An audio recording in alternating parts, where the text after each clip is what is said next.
queridos alunos, com alegria encontramos mais uma vez. Hoje nós vamos fazer aí mais uma revisão, falando a respeito da filósofa Hannah Arendt, né? Ela tem 3 obras importantes. Nós vamos falar um pouquinho mais hoje nessa videoaula a respeito das origens do totalitarismo e da condição humana, né? E é lógico que durante a nossa aula nós vamos abordar elementos importantes da filosofia dela como um todo, tá? Então, a Hannah, ela escreveu assim num estilo bem próprio dela, né, relacionado com os acontecimentos e as teorias que fizeram com que ela pudesse dar uma nova abordagem, né, com a filosofia para lidar com as dificuldades do tempo dela, né? Ela viveu num período ali da Primeira e Segunda Guerra Mundial, filha de judeus, portanto judaica, né? O pai dela e a mãe tinham uma condição econômica mediana, eram comerciantes. A Hannah sempre se destacou em condições de estudo e principalmente na postura política dela muito a favor, né, da questão da liberdade, das democracias, né, da questão do respeito às mulheres, né, principalmente num período em que regimes fascistas, né, nazistas, totalitários, sempre viram a mulher com uma maneira extremamente pejorativa, né? A gente vê que todas as ondas crescentes de fascismo, de nazismo, de regimes conservadores que o mundo e o Brasil têm vivido, apresenta aumento, né, nos feminicídios, apresenta aumento da misoginia, né, apresenta uma condição em que expõe a mulher, né, em que não dá o respeito e o valor à mulher. Nós vemos lideranças políticas que falam, inclusive, que a mulher tenha que ganhar menos mesmo do que o homem, simplesmente porque elas engravidam, né? Então, há uma série de questões que naquele tempo da Hannah eram bastante vivas e que hoje a gente vê novamente nessa nova onda conservadora que o mundo e o Brasil vive. A gente vê que esses conceitos, né, de intolerâncias, de preconceito, eles voltam novamente à tona, né? Então, com base em uma abordagem fenomenológica, né, ela analisou os acontecimentos históricos tradicionais. Quando a gente fala da fenomenologia, nós já estudamos isso aqui, né, na filosofia, é exatamente a gente avaliar os acontecimentos enquanto fenômenos, né? Enquanto todos os grandes acontecimentos são então apresentados como grandes fenômenos, né, transformadores, modificadores, que são capazes de gerar uma possibilidade de mudança ou pelo menos de reflexão na postura, na condição do ser humano, né? Então, ela, diante dessa temática, né, a Hannah teve um primeiro contato na filosofia com a obra do Immanuel Kant, depois foi aluna do Heidegger, com quem teve aí um romance, né, por algum tempo com o Heidegger, mas o Heidegger se mostrou nesse relacionamento um tanto quanto também intransigente, né, um tanto quanto conservador e até mesmo, por que não dizer, com relativo preconceito em relação à postura da própria mulher, né? E mais tarde, então, a Hannah acaba deixando Heidegger, que era professor dela, né? E ela então se casa depois no futuro e vai desenvolver uma vida juntamente com seu novo esposo, vivendo, produzindo na educação, no mundo universitário, produzindo textos, né? Produzindo livros, né? Me vivendo nos Estados Unidos, e é exatamente por conta dela e o marido nos Estados Unidos em que ela escreve uma das obras também importantes, que são Os Refugiados, né? Então, já na década de 30, ela fala sobre a questão dos refugiados, né? Na década de 40, ela fala, né, sobre a questão dos refugiados, e temas esses que hoje novamente volta a ser importante, porque estão aí em discussão, em debate, há uma séria intolerância novamente em relação aos imigrantes, né, aos refugiados, né, e isso lamentavelmente tem sido discussão da ONU, de várias organizações internacionais, né, até mesmo no campo religioso, por conta da intolerância com os imigrantes que a gente tem no mundo e aqui também no Brasil. Uma intolerância com os haitianos, com venezuelanos, né? Uma intolerância com os imigrantes que vêm de continentes africanos, né? E isso, infelizmente, não se espera de seres humanos, né? As pessoas se dizem humanas, mas são totalmente intolerantes com relação à cultura do outro, às falências que o outro tem, às necessidades que o outro tem, né? E ao invés da gente agir como seres humanos que acolhem, né, que são amorosos, né, que permitem e contribuem para que o outro possa crescer, possa sair daquela situação de fome, de miséria, né? Não, muitos ainda querem tacar mais pedra, muitos querem que expulsem, muitos querem agir com violência em relação a essas pessoas, e isso é lamentável, né? Muito próximo exatamente daquilo que o fascismo e o nazismo também fez, mas sobretudo o fascismo, né? Ele sempre tratava com muita intolerância os imigrantes, com muita intolerância às culturas vindas de fora, né? Sempre com um discurso nacionalista daquilo que é só nosso e impondo total repulsa a qualquer diversidade, né? Então isso é extremamente negativo e se responsabiliza por parte de guerras e de violência que nós já tivemos e ainda temos no mundo atual, tá bom, gente? Então tá aí, né, uma foto do sanguinário genocida Hitler representando o nazismo e uma outra imagem que representa com bastante circunstância o que são os outros regimes totalitários, né? E a gente vê que os regimes totalitários eles querem calar a visão, calar a nossa voz, né? As pessoas acabam não tendo liberdade de expressão, ou se tem, são liberdades induzidas, conduzidas, manipuladas, né? Através de propagandas enganosas, de fake news, que nós já falamos em temas da nossa aula de sociologia, fake news, propagandas mentirosas, aquilo que circula, né? Em canais, em internet, produzindo uma ideia massiva, né, o culto a uma liderança, etc. Tudo isso vocês viram que essa semana, né, foi desbaratada aí, né, o Facebook tirou mais de 88 canais, né, contas do ar, né, exatamente porque estavam fabricando fake news, agindo com uma postura de divulgar ódio, intolerância, por isso que depois de uma longa investigação feita por uma equipe, né, o escritório que é o mais famoso do mundo em fazer esse tipo de investigação em rede social, fizeram e aí o Facebook jogou, né, cortou 88 contas, né, inclusive daqui do Brasil, né, que eu não vou ficar entrando nesses detalhes, mas vocês devem ter acompanhado o noticiário. Considera-se que boa parte então da produção, né, da Haná seja então uma contribuição para o esclarecimento de uma investigação sobre esses fenômenos totalitários, né, do primeiro livro dele, As Origens do Totalitarismo.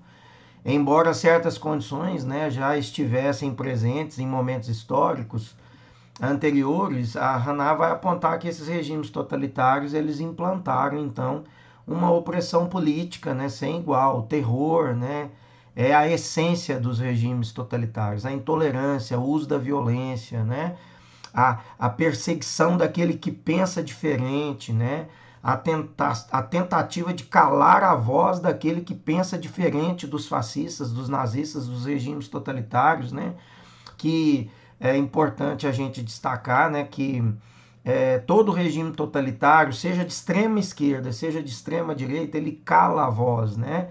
Ele impede que as pessoas esclareçam, ele impede que as pessoas tenham um raciocínio claro a respeito daquela temática, né?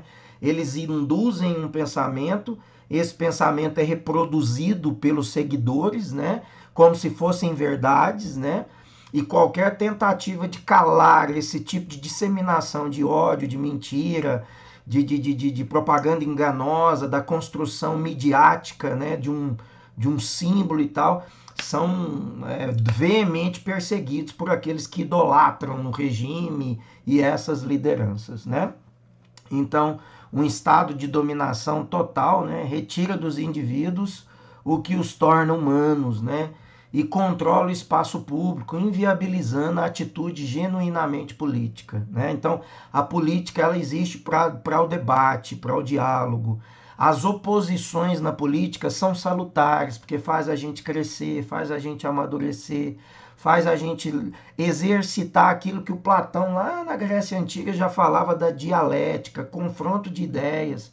Mas o que a gente percebe dentro desses modelos totalitários, conservadores, é exatamente a disseminação massiva, principalmente utilizando rede social, de uma ideia fixa, de uma propaganda enganosa, construída grande parte por fake news, e depois a grande dificuldade que a gente tem de estabelecer o diálogo democrático, porque as pessoas já estão totalmente bitoladas numa construção ideológica midiática construída há alguns anos, né? Vem construindo, demonizando o seu rival, criando o rival como aquele algoz, o pior, o bandido e tal, e idolatrando, né, a construção de uma grande liderança que seria aquela capaz de resolver todos os problemas, né? Isso é nítido nos regimes totalitários. No livro da Haná, quem puder ler, eu aconselho ler a fundo para você fazer uma atualização do que ela escreveu lá com o que a gente vive hoje, e vocês então vão ter uma condição muito clara de perceber aquilo que essa videoaula não tem a condição de estender com tanta dimensão por conta da limitação de tempo que nós temos, tá? Então, as características gerais aí do que seria o regime totalitário nazista, né? Um partido único, né, conduzido por um líder autoritário, a ideologia oficial, quer dizer, a existência de uma ideologia de Estado, que deve ser seguida por todos os cidadãos, é colocado o cidadão em primeiro lugar, a ideia de que o Estado pode tudo, né? O Estado sobrepõe a todo interesse humano, mesmo daqueles que precisam do Estado, eles são castigados porque esse Estado tem que sobrepor a qualquer interesse. E quando a gente fala na figura do Estado, nós estamos falando exatamente na figura do líder, né? Do ditador, daquele que está na chefia, né? Na presidência, no controle do regime político. É exatamente aquele que tem toda a rédea da situação, que domina e que impõe com punhos de ferro, né? Essa imposição desse poder, dessa ideologia oficial. O Estado policial, né? Que é aquele exatamente que controla a sociedade por órgãos de repressão política, seja a polícia, né? Vocês estão vendo quase todos os dias aí denúncias, né? De ações agressivas por parte da polícia, impensadas, né, descontroladas, exército, milícias, né, uma série de regimes e de grupos violentos, né, que tentam impedir, calar a voz pela violência, pelo medo, né, pela ameaça. Isso é típico, né, desses modelos totalitários. A eliminação das oposições, seja através de mídia, de rede social, construindo a oposição como um grande criminoso, né, como pessoas que estão contra a nação, né, esse é o discurso, né, esse é o discurso. Então, censura dos meios de comunicação, intimidação, terror, né, tortura física, psicológica, ameaça, né, perseguição em rede social. Olha, quando a gente manifesta, quando as pessoas manifestam em rede social, elas já são logo atacadas, né, por pessoas que pensam com esse modelo conservador, né? Isso é lamentável, gente, né? É lamentável. Isso me causa profunda tristeza, né? Hannah Arendt, então, considerou, em todo caso, olha, a adesão, né, da população eram fatores principais, né, para a instalação de um governo totalitário. Um governo totalitário, gente, seja ele qual for, de extrema direita ou de extrema esquerda, ele só se mantém com o aval, com a participação da população. E como que a população vota nessas lideranças? E como que essas lideranças autoritárias conseguem se eleger? Exatamente utilizando uma alta propaganda massiva, contrária ao seu opositor ou aos seus opositores, uma propaganda mentirosa através de fake news, hoje principalmente, né? Se você lê o histórico de fake news, não se tinha esse nome, gente. Não chamava fake news lá na década de 30. No período entre Primeira Guerra Mundial e Segunda Guerra Mundial, nós não tínhamos a expressão fake news. Isso é uma expressão de agora. Mas o que tanto o Mussolini, que está aqui nessa foto, e o Hitler no nazismo na Alemanha faziam, o Mussolini na Itália e o Hitler na Alemanha faziam, eram fake news. A construção de propagandas, de placas enganosas, mentirosas. Aquilo que eles denunciavam que os seus opositores faziam era exatamente o que eles estavam fazendo, né? Isso é claro, gente, tem vasta documentação, vastos vídeos, vastos documentários, vastos livros que documentam, que narram, que mostram com detalhe como tudo isso era feito, tá? Tá bom? Então, como eu sempre falo, vocês podem aprimorar cada dia a respeito dessas temáticas, lendo obras importantes, saindo da mesmice de rede social, saindo da mesmice de blogs, da mesmice de grupos que utilizam redes sociais, que tem um pensamento fechado, né, voltado. Como você tem um IP, e esse IP é identificado através dos algoritmos, e há uma cifra que identifica quem é você na rede social, o YouTube, os algoritmos do YouTube, os algoritmos de Facebook, de Twitter, de todas as redes sociais, elas vão canalizando para o seu IP aquele tipo de questão, de tema que você tem lido, que você tem assistido. Isso faz a gente pensar que tudo aquilo que eu tô lendo tá certo, porque tudo aquilo que você tá lendo coincide várias vezes chegar para você a mesma temática, com a mesma versão, entende? Então aquilo constrói um pensamento dentro de uma bolha. Você pensa que você está certo, porque tudo que chega para você tem aquele sentido. Está falando a respeito daquele tema, da maneira como você está construindo um pensamento, como se isso fosse correto. Mas é exatamente o que os algoritmos das redes sociais, YouTube, Facebook, Twitter, essas redes sociais, elas vão canalizando para o IP da gente, tá? Então, por isso que dá uma ideia de que tudo que eu tô lendo tá do mesmo sentido, tá bom? Então é importante sair da rede social um pouco, pegar livros, ler a obra, ler a filosofia, exercitar o senso crítico que a filosofia quer de nós. A sociologia quer de nós. A história existe para a gente ler, observar o que o passado, traduzir esses elementos da história para o momento atual e a gente fazer então uma nova reinterpretação. É assim que nós vamos amadurecendo criticamente. A gente deixa de ser manipulado por essa vastidão de mentiras, de imagens distorcidas, de fake news e de ideologias totalitárias que levam o povo a votar em lideranças assim, né? Então, a ideologia seria o instrumento usado para fornecer um sistema de explicações que tornava qualquer dissensão ou oposição nulas.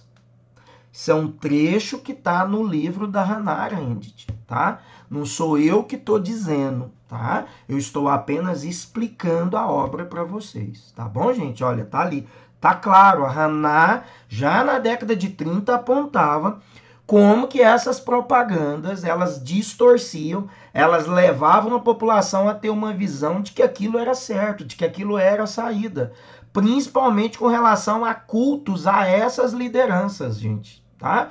Mussolini e Hitler elegeram também com parcelas significativas de votos, tá? E, no entanto, não eram nem um pouco democráticos.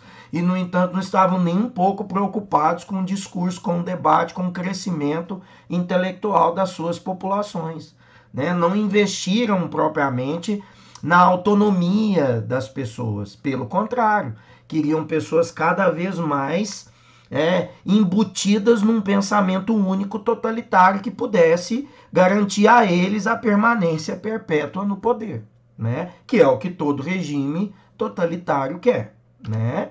Então tá aqui, olha, características, né? Ali tem uma tarjazinha azul aqui no slide, gente, mas ficou escuro, tá?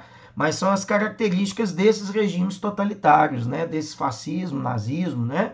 Então, a ideia do Estado totalitário, né? Vai falar, olha, um governo centralizado, vou usar o mouse aqui, tá? Ó, governos centralizados, A ideia do militarismo, sempre tem forte militar, polícia, militares, né? Utilizam exércitos, órgãos militarizados no poder, nas administrações, né? Até como forma de intimidar a população. Uma constante ameaça de que possa haver um golpe, né? O expansionismo territorial, olha, todos eles, né?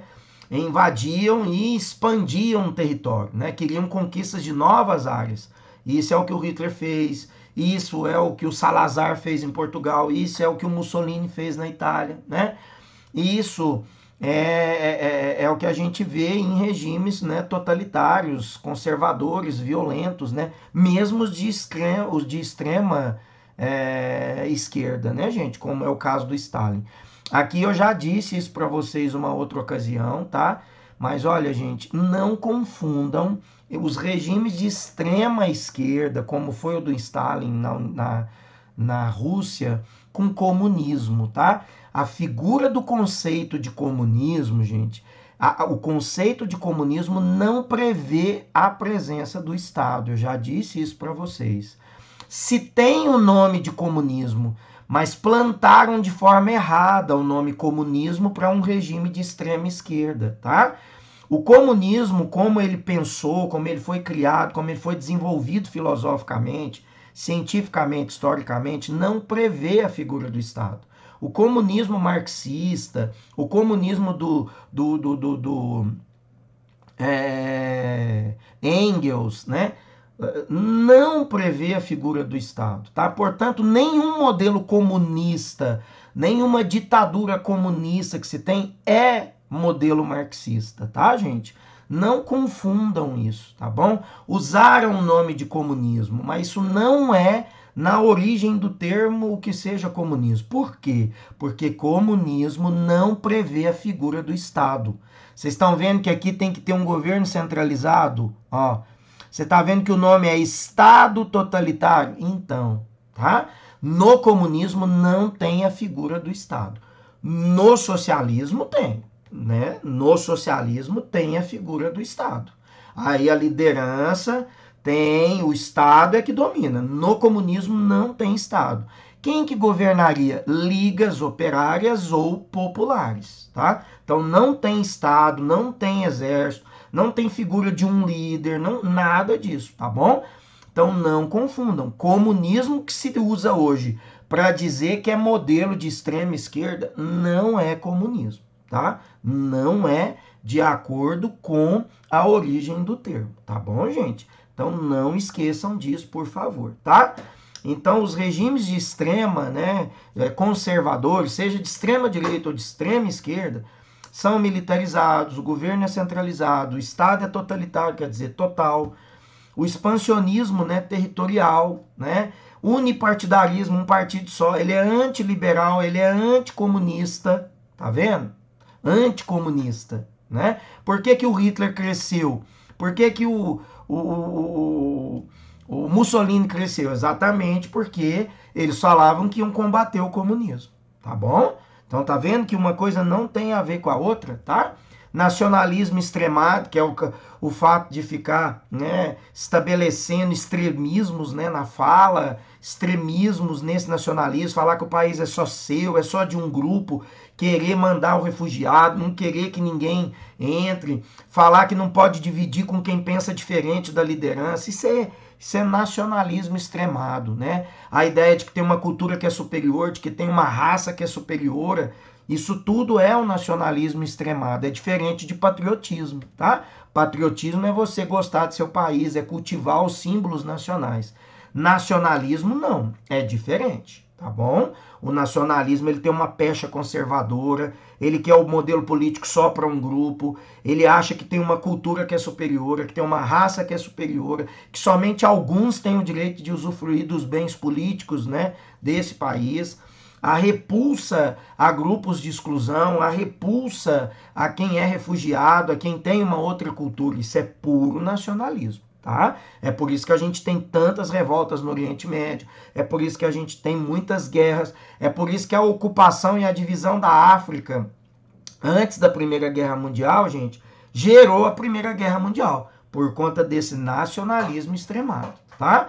A propaganda governamental, nós já dissemos, né? Sempre ideológica, sempre massiva, sempre construindo a ideia do líder, aqui ó, culto ao líder, o líder capaz de resolver tudo, o líder que é o Deus, o líder que não tem defeito, o líder que vai resolver todos os problemas, né? Então essa propaganda governamental é muito forte, né, nesses modelos. E a censura aos meios de comunicação, a tentativa de calar meios de comunicação, a tentativa de calar repórteres, de calar pessoas que falam o contrário daquilo que essa propaganda incisiva quer vender para a população, tá? Então, nós entramos aí na banalidade do mal, que é o tema mais importante, vamos assim dizer, dessa aula, né? A Hannah, ela teve no julgamento do Adolf Eichmann, né, que foi o líder, né, o grande funcionário do nazismo, que autorizava a solução final. Era ele que fazia as listas, colocava os judeus, 2.000 judeus nos vagões do trem e mandava para a Polônia para serem mortos nas câmaras de gás, né? O Eichmann foi julgado assim que o nazismo, assim que acaba a Segunda Guerra Mundial, o Eichmann foi julgado lá em Nuremberg, né? Junto com outros judeus, junto com outros nazistas, né? Então, o Eichmann, ele dizia na defesa dele que ele só obedecia a ordens, que ele não era contrário aos judeus, né? Ele não, inclusive, a gente sabe historicamente que ele vivia com uma judia, né? Ele vivia com uma mulher judaica, né? Ele era uma pessoa que não tinha grandes horrores ao judeu, ele não era alguém que tinha traduzido nele aquele ódio estampado, como a gente vê em muitos que defendem esses regimes totalitários. Ele não era. Era um indivíduo franzino, um óculos caído no nariz, né, magrinho e tal. No entanto, foi responsável, né, a serviço do nazismo por matar diversos judeus como ele matou. Ele descrevia, né, a Hannah, então,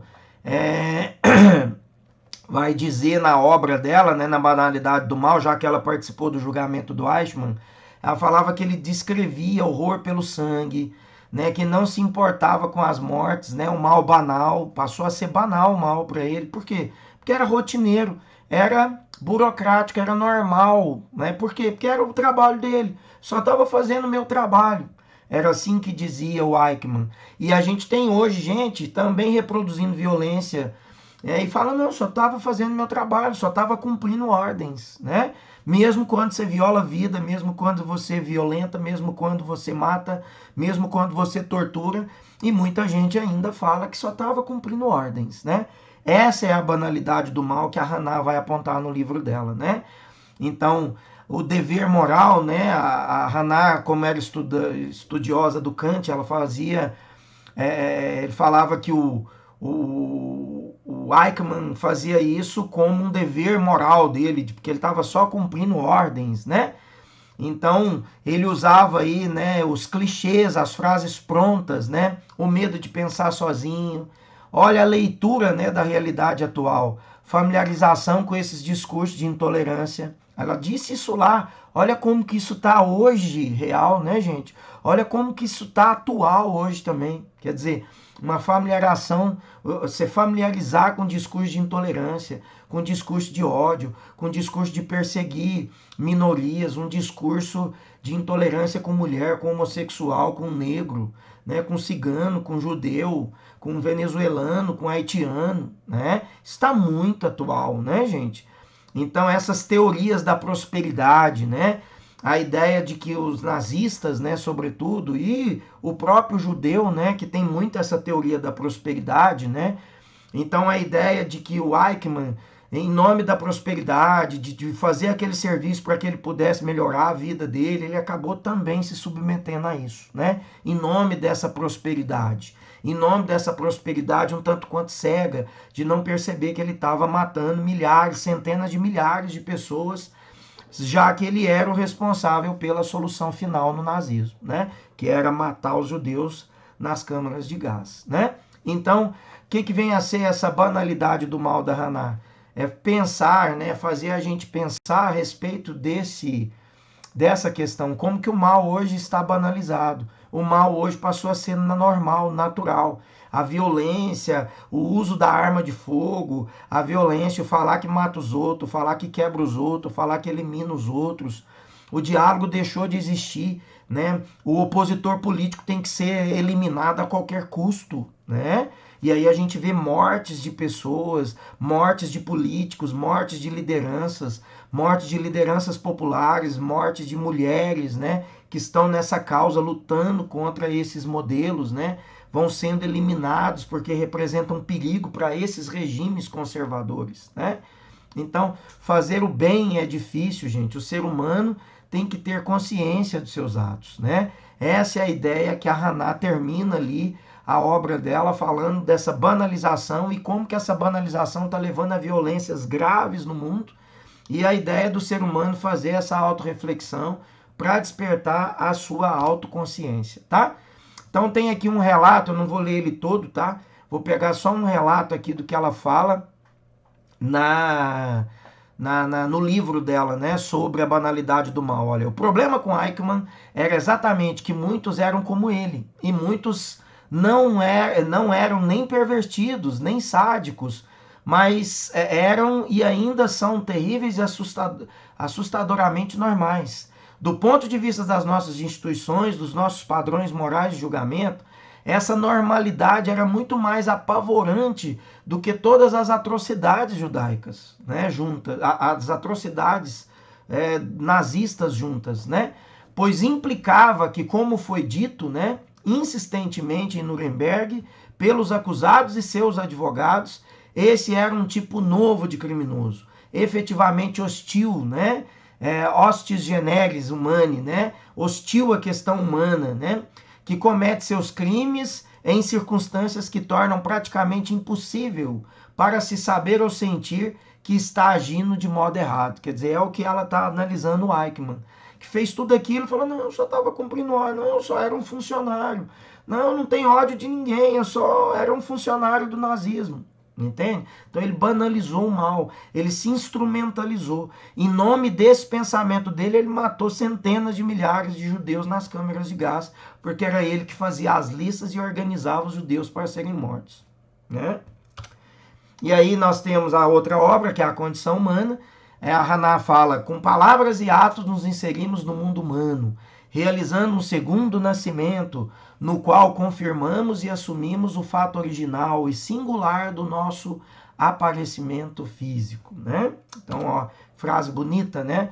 O que a Haná fala nessa condição humana? Uma noção dessa vida ativa, né? Vita ativa, né? Em oposição à concepção contemplativa, teorética, né? Então, ao invés de a gente ficar contemplando, elucubrando, não, uma vida ativa, né? Uma proatividade em favor da humanidade. O labor, o trabalho, a ação em favor do ser humano, né? O labor supra as necessidades biológicas de um indivíduo, da natureza, construindo o mundo artificial em que vivemos. E a ação difere-se, né, dessas demais. Por quê?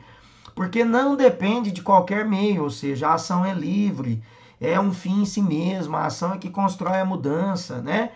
É ela que melhor caracteriza, olha, a capacidade do ser humano de começar algo novo, de provocar o início, de retomar a vida, de redesenhar aquele desenho mal construído que gerou tantas consequências ruins, né? O lugar de manifestação dessa ação é o âmbito público, é na administração, é fazendo uns pelos outros, é o político governando para atender a coletividade, não a ele e o seu grupo. É a sociedade se unindo em prol do todo, da coletividade, de uma sociedade transformada e melhor, sem querer as coisas só para mim ou para o meu grupo, mas querer partilhar e querer que todo mundo cresça, que todo mundo também tenha espaço, né? É essa noção de polis, né? Que ela pega lá do Sócrates e do Platão, da filosofia grega, que nós já estudamos aqui também, tá? Então, a condição humana, olha, lá no livro A Condição Humana, ela pegou esse trechinho aí em vermelho que eu destaco aqui para vocês, olha. Os homens são seres condicionados. Tudo aquilo com o qual eles entram em contato torna-se imediatamente uma condição de sua existência. O mundo no qual transcorre a vida ativa consiste em coisas produzidas pelas atividades humanas, mas constantemente as coisas que devem sua existência exclusivamente aos homens também condicionam os seus autores humanos. Quer dizer, quanto mais a gente produz essa vida ativa boa, positiva, humana, ética, mais nós vamos disseminar esse tipo de pensamento para mais gente fazer isso uns pelos outros, né? Nós vamos ser condicionados a ser generosos, bondosos, amorosos, cuidadores de uns com os outros, né? E no livro dela, Os Refugiados, que ela escreveu em 1943, eu tirei essa última frase aqui em azul para a gente encerrar a nossa aula, olha. Aparentemente, ninguém quer saber que a história contemporânea criou um novo tipo de ser humano, o tipo que é posto em campos de concentração pelos seus inimigos e em prisões pelos seus amigos. Então, olha,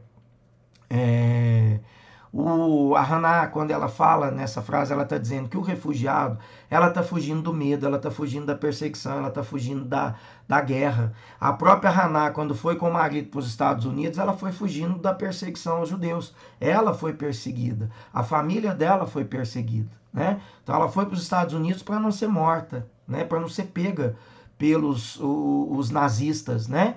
Por ela ser judaica, né? Os judeus sofreram muito com a comunidade judaica, sofreu demais, né, nas mãos do nazismo, né, gente? Então ela está dizendo, olha, você é obrigada a sair, né? Um tipo que é posto em campo de concentração e é por isso que ela tem que sair. E por que que os amigos, né, também põem em prisão? Porque nós também não acolhemos os refugiados.